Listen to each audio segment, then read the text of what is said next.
I, 32F, never thought I'd be sharing this story, but I need some outside perspective. My relationship with my dad, Tom, 58M, has always been complicated, but recent events have left me questioning everything. To understand the current situation, I need to go back to the beginning. My parents met in college, my mom was studying literature, and my dad was the charming business major who swept her off her feet. They got married right after graduation, and I came along a few years later. From the outside, we looked like the perfect family, but there were always cracks beneath the surface. My earliest memories are a mix of happy family picnics and tense silent dinners. Dad worked long hours at his marketing firm, climbing the corporate ladder with single-minded focus. Mom stayed home with me, but I remember her often being sad or frustrated. It wasn't until I was older that I understood why. When I was 10, everything fell apart. I came home from school one day to find my mom crying in the kitchen. That's when I learned that my dad had been having an affair with his much younger secretary. The divorce was messy and painful. My mom was devastated, but she fought hard to make sure I had a stable home life. Dad moved out, but he made an effort to stay involved in my life. We had weekly dinner dates where he'd ask about school and my friends. He came to my soccer games and piano recitals. On the surface, it seemed like he was trying to be a good dad. But looking back, I realize how self-centered he often was. Our conversations always seemed to circle back to him, his work, his new apartment, his latest hobby. As I entered my teens, I started noticing a pattern. Dad always seemed to have a new girlfriend, and they were always young, usually in their late 20s or early 30s. At first, I didn't think much of it. Dad was handsome and charismatic, and I guess I thought it was normal for divorced men to date younger women. But then came Sarah. I was 15 when Dad introduced us. Sarah was 28, only 13 years older than me. She was nice enough, but it felt weird. She tried to bond with me over pop music and teen movies, but it just made me uncomfortable. I remember feeling relieved when they broke up after a few months. Throughout high school, there was a parade of young women in Dad's life. Some tried to befriend me, others ignored me.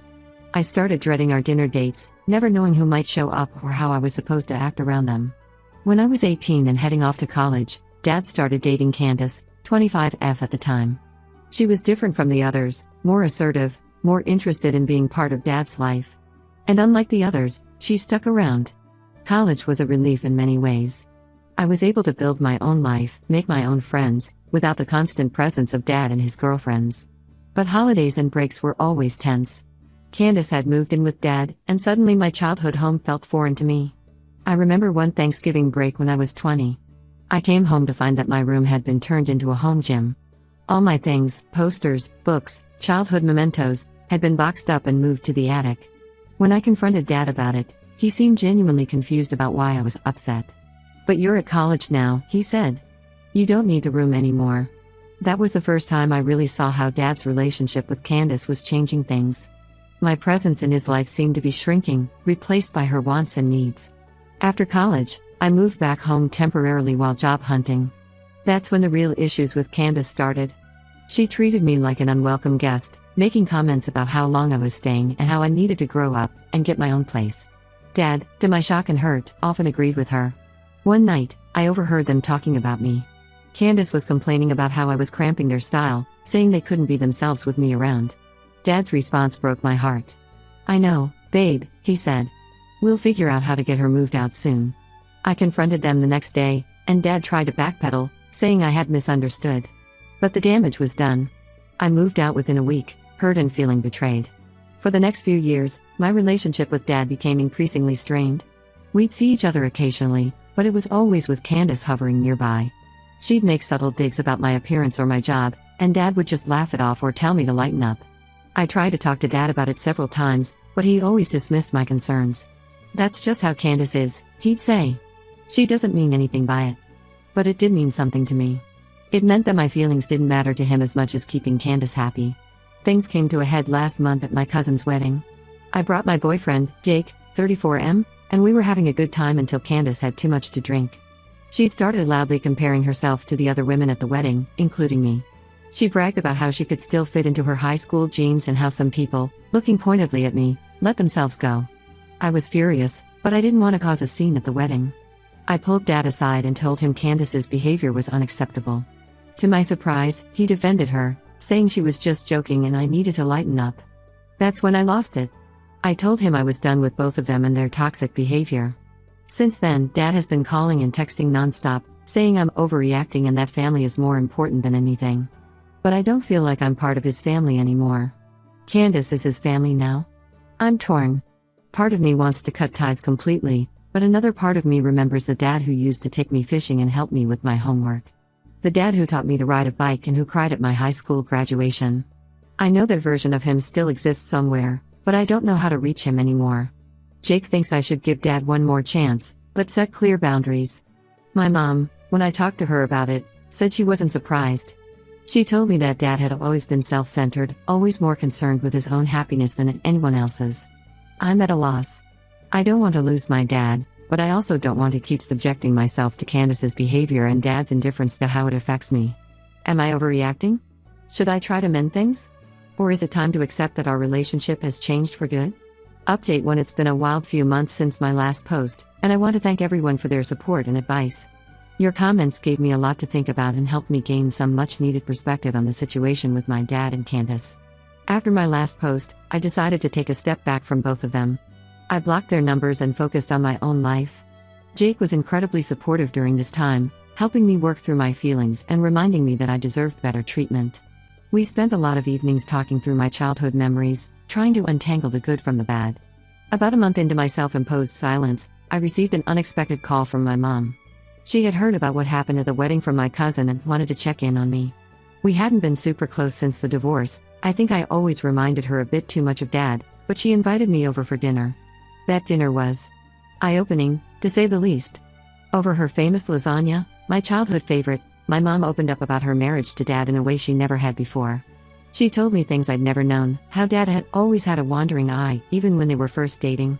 How he'd make subtle comments about her appearance that chipped away at her self-esteem over the years. She shared a story from when I was about 5.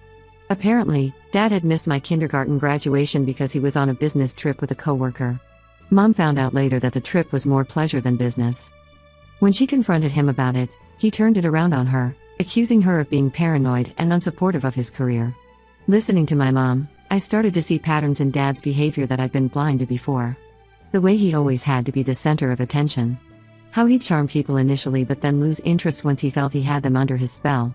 It was a pattern he'd repeated with his girlfriends, and, I realized with a pang, with me as well.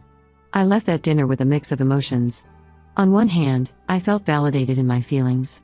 On the other, I felt a deep sadness for the years of manipulation I'd been blind to, and for the pain my mom had endured. A week after the dinner with my mom, my dad showed up at my apartment unannounced. Jake was there, and I'm glad he was because I'm not sure I could have handled it alone. Dad looked old. Tired. He said he'd been doing a lot of thinking since the wedding. He admitted that his relationship with Candace was toxic, not just for me but for him too. He said they'd been fighting a lot, especially since I cut contact. He apologized for everything, for letting Candace treat me badly, for not standing up for me, for making me feel like I wasn't important. He even apologized for things I hadn't even realized had hurt me, like missing my college graduation because Candace had planned a trip that weekend. I didn't know what to say. Part of me wanted to forgive him on the spot, to fall into his arms like I did when I was a little girl and he'd come home from a business trip. But a bigger part remembered all the hurt and betrayal. I told him I needed time to think. It's been 2 weeks since that conversation, and I'm still processing everything. Jake thinks I should give dad a chance, but set clear boundaries. He pointed out that dad making the effort to come apologize in person was a big step. My mom, when I called her about it, was more cautious. She reminded me that dad had always been good at saying the right things when he felt he was losing control of a situation. I'm still not sure what to do. The little girl in me wants her dad back, wants to believe that this time he really means it. But the woman I've become isn't sure she can trust him. I've been thinking about suggesting family therapy, but I'm not sure if that's the right move or if dad would even agree to it. For now, I'm taking it one day at a time. I've unblocked dad's number, but I haven't reached out. Part of me is waiting to see if he'll make the effort to keep in touch, to prove that he meant what he said. Another part is scared to let him back in, afraid of being hurt again. I've been focusing on strengthening my relationships with other family members. I've been calling my mom more often, and I've reconnected with some cousins I'd lost touch with over the years. It's been nice to remember that family is about more than just my dad. Jake and I have also been talking more seriously about our future. All of this drama with my dad has made me realize how important it is to have a partner who truly supports you. Jake has been my rock through all of this, and it's made me appreciate him even more.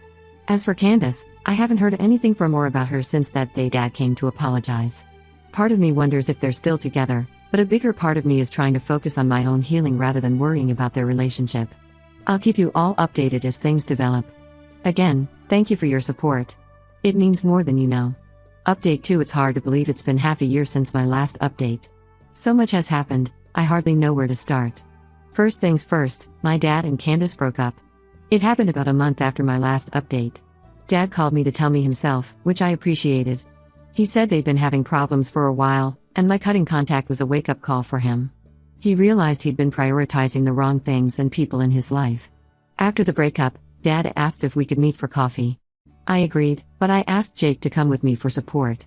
The meeting was awkward, to say the least. Dad looked like he hadn't slept in days. He apologized again for everything and said he wanted to make things right between us. I was cautious, but I agreed to start small. We began with weekly phone calls, just catching up on our lives. No heavy topics, no rehashing the past. Just rebuilding a basic connection. It was strange at first, almost like talking to a stranger. But as the weeks went by, I started to see glimpses of the dad I remembered from my childhood. About 2 months ago, Dad asked if he could come to dinner at my place. I agreed, and to my surprise, he'd brought photo albums from when I was a kid. We spent hours going through them, laughing at old memories. There was a photo of us at the beach when I was about 6, building a massive sandcastle. Dad told me he remembered that day clearly, how proud I was when we finished it, and how devastated I was when the tide washed it away. He said he'd learned an important lesson that day about the impermanence of things, but he'd forgotten it somewhere along the way. That night, Dad opened up about his own childhood. I learned things I'd never known before. How his father, my grandfather, had been a harsh, critical man who never seemed satisfied with anything Dad did. How Dad had always felt like he had to prove himself, to be the best at everything. It didn't excuse his past behavior, but it helped me understand him better. But it hasn't all been smooth sailing. There have been moments when old patterns emerged. Once, he made a comment about how I should start thinking about having kids soon because I'm not getting any younger. It stung, reminding me of how he used to talk about women and age. I called him out on it immediately, and to his credit, he apologized and admitted it was a messed up thing to say. The biggest test came last month when Dad announced he was dating again. My heart sank when he said her name was Melissa and she was 38. Here we go again, I thought. But then he surprised me.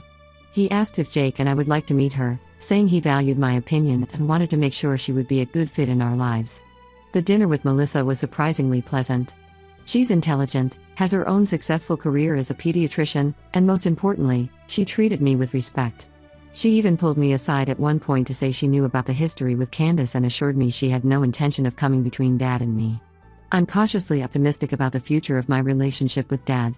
It's not perfect, and I don't think it ever will be, but it's better than it has been in years. Jake thinks Dad is genuinely trying to change, and even my mom has noticed a difference in how he treats me. For now, I'm taking it one day at a time. I'm proud of the boundaries I've set and maintained, and I'm learning that it's okay to forgive but not forget. The hurt isn't gone, but it's fading, replaced by a new understanding of who my dad is, flaws and all. Update 3. It's been a year since my original post, and what a year it's been. I'm happy to report that things with my dad have continued to improve, though not without some bumps along the way. The biggest news is that Dad and Melissa got engaged last month. When he told me, I had mixed feelings. Part of me was happy for him, but another part was worried we'd fall back into old patterns. But Dad surprised me again. He asked me to help plan the engagement party, saying he wanted it to be a family affair. Working on the party together gave us a chance to talk more openly about the past. One night, over takeout and seating charts, Dad opened up about his marriage to my mom. He admitted to his mistakes, acknowledging how his actions had hurt both her and me. He talked about how he'd always felt inadequate, always chasing the next thing that he thought would make him happy. It was the most honest conversation we'd ever had. The engagement party itself was a small affair, just close family and friends. Seeing Dad with Melissa, I realized how different this relationship was from his past ones. They genuinely seemed to bring out the best in each other. Melissa made a point of including me in everything, even asking my opinion on wedding details. But the real test came when Candace showed up uninvited. She'd heard about the engagement through mutual friends and decided to crash the party. I saw her walk in and felt my stomach clench. But before I could react, Dad was there. He firmly but politely asked her to leave, saying this was a family event and she wasn't welcome. Seeing him stand up to her, prioritizing our family over her dramatics, meant more to me than I can express. After Candace left, Dad found me and apologized for the scene. We ended up sitting outside, talking for hours about everything: our relationship, his past mistakes, my fears for the future. For the first time, I felt like we were truly connecting as adults. These days, we have a standing Sunday brunch date, just the two of us. Sometimes we talk about serious things, sometimes we just joke around. Last week, Dad surprised me by bringing some old home movies he'd found in the attic. We spent the afternoon watching them, laughing at my terrible dance recitals and his questionable 90s fashion choices. It was a bittersweet reminder of the good times we'd had and how close we'd once been. Jake and I are talking about getting married ourselves, and Dad has been surprisingly supportive. He even offered to help Jake pick out a ring, saying he'd made enough mistakes in relationships to know what not to do. It's strange, but in a good way, to see Dad taking an interest in my relationship without trying to control it. Looking back on the past year, I'm amazed at how far we've come. The hurt isn't completely gone, and I don't think it ever will be. There are still moments when I catch myself waiting for the other shoe to drop, wondering if this is all too good to be true.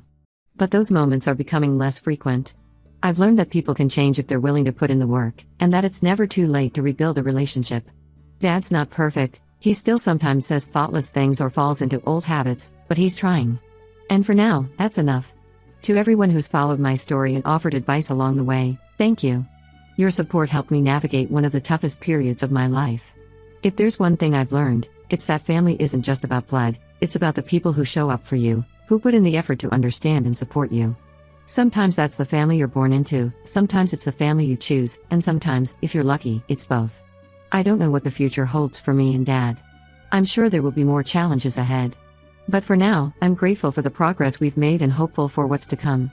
Reader comments. Comment 1, wow, what a journey. I'm so happy things worked out for you and your dad.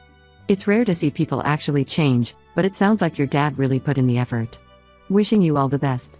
Comment 2, I've been following your story from the beginning, and I'm amazed at how mature you've been through all of this. You set boundaries, stood your ground, but also gave your dad a chance to make things right. That's not easy to do. Congrats on rebuilding your relationship. Comment 3, I'm sorry, but am I the only one who thinks the dad got off too easy? He treated Op terribly for years, and now everything's forgiven because he's dating someone age appropriate? I hope Op stays cautious. Comment 4, this gives me hope for my own relationship with my dad. We've been estranged for years, but maybe it's time to reach out. Thank you for sharing your story. Comment 5, I'm glad things are better, but please don't forget how he treated you before. People can change, but it takes time and consistent effort. Keep those boundaries strong.